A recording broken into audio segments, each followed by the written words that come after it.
ኑሮ በዘዴ ጥሩ መጽሐፍ ነው የራሴ ስለሆነ ሳይሆን ከ100,000 በላይ ተሽጧል። በጊዜው የዚህ አይነት መጽሐፍት አልነበረም።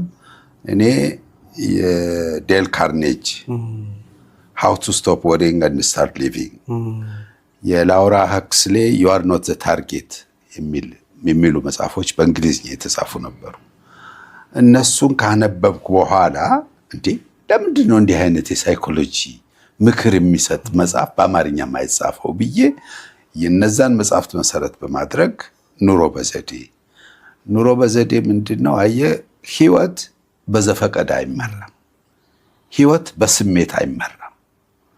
ህይወት መመራት ያለበት በስሌት ነው። ዝም ብለህ ዘለህ አትገባም፣ ዋጋ ያስከፍልሃል። ያንን ህይወትክን በስሜት በዘፈቀደ ሳይሆን በስሌት እንድትመራው የሚረዳ መጽሐፍ ነው እና ብዙ ተሽጧል። አሁን ሰዎች አሁንም ይጠይቁኛል፣ ግን ብዙ ጊዜ ታተመ ይበቃዋል ብዬ አላሳልፍም።